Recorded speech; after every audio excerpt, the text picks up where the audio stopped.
जम्मू कश्मीर में बहुजन समाज पार्टी के साथ किसने किया धोखा, किसने किया विश्वासघात, ये सारी कहानी आज हम आपको बताने जा रहे हैं। ये कहानी कुछ इस तरीके की है कि लोकसभा चुनाव में जिन लोगों को बहुजन समाज पार्टी ने टिकट दिया था, उनमें से कुछ लोग अब किसी और राजनीतिक पार्टियों का दरवाजा खटखटा रहे हैं। हालांकि वो राजनीतिक पार्टियों ने घास तक नहीं डाल रही हैं। वो जानती हैं कि ये तो टिकट के काबिल ही नहीं थे। ना जाने क्यों बसपा ने इन्हें टिकट दे दी। अब विधानसभा इलेक्शन हुए हैं और विधानसभा इलेक्शन में जिन लोगों को टिकट मिला है, उनमें से कई पार्टी को धोखा दे चुके हैं और कई धोखा देने की फिराक में हैं। सब अपना उल्लू सीधा करने के लिए बसपा में आए थे। कुछ पुराने थे, कुछ नए थे, कुछ भाग गए हैं, कुछ भागने की फिराक में। जिन लोगों को अपने मोहल्ले की सोसाइटी में कोई प्रधान नहीं चुनता, ऐसे लोगों को बसपा ने टिकट दी। ऐसा नहीं है कि बसपा छोटी राजनीतिक पार्टी है। बसपा भारत की सबसे बड़ी राजनीतिक पार्टियों में से तीसरे नंबर की पार्टी है। 2007 तक ये राजनीतिक पार्टी जो बसपा है, ये पहले नंबर की पार्टी होने जा रही थी।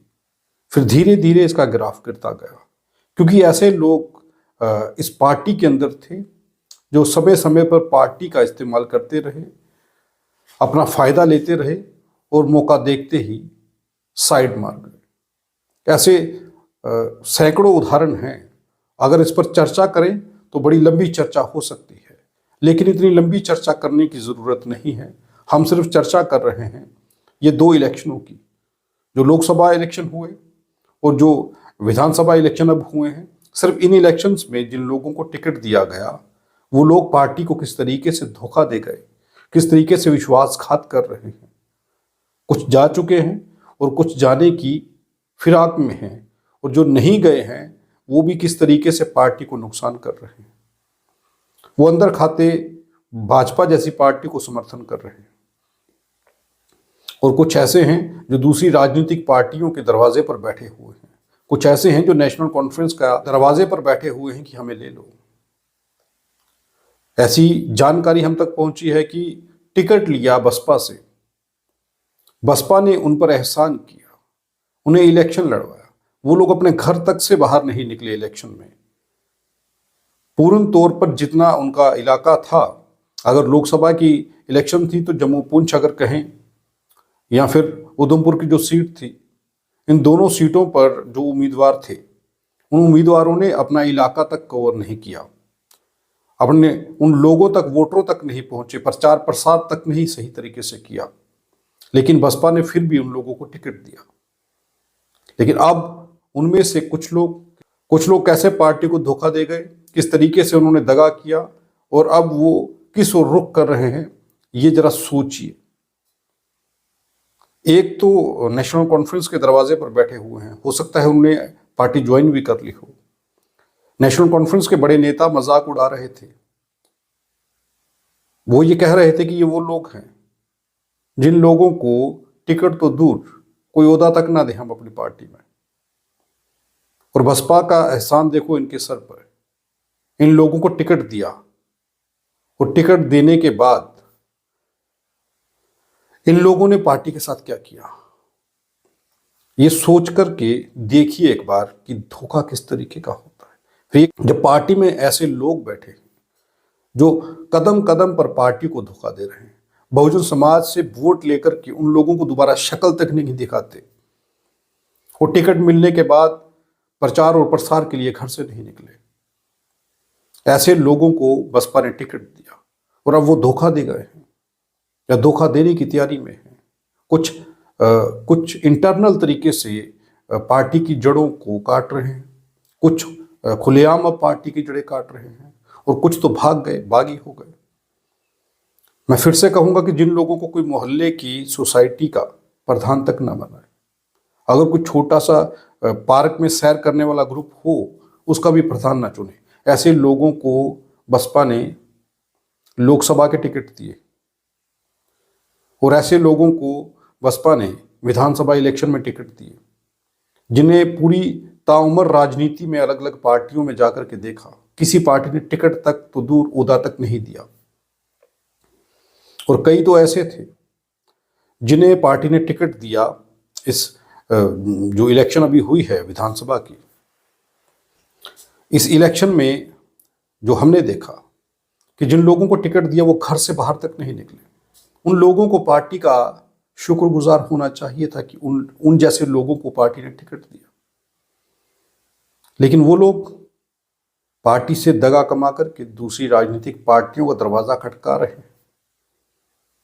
कुछ अंदर खाते भाजपा की मदद कर रहे हैं, भाजपा के बहुजन नेताओं का गुणगान कर रहे हैं, उनका मैसेज फ्लैश कर रहे हैं कि इनकी सपोर्ट कीजिए, हालांकि खुद वो बसपा के हैं।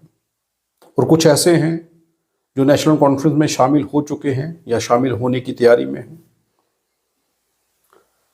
बताइए बहुजन समाज तरक्की कैसे करेगा? कैसे बहुजन समाज के लोगों के काम होंगे? ऐसे लोग होंगे जो बहुजन समाज के काम करेंगे। इन पर क्या विश्वास किया जा सकता है? फिर ये लोग कहते हैं कि आखिर बहुजन समाज तरक्की क्यों नहीं कर रहा? ईमानदारी अगर देखी जाए तो एक पल के लिए नहीं है।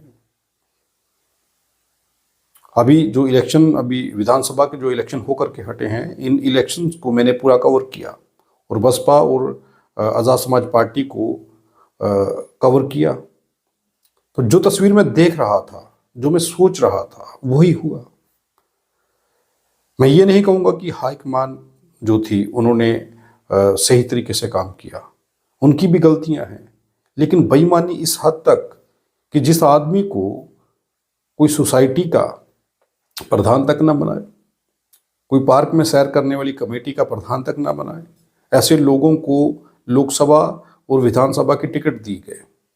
और ऐसे लोग भी धोखा देकर के भाग गए। वो तब प्रचार प्रसार नहीं कर पाए,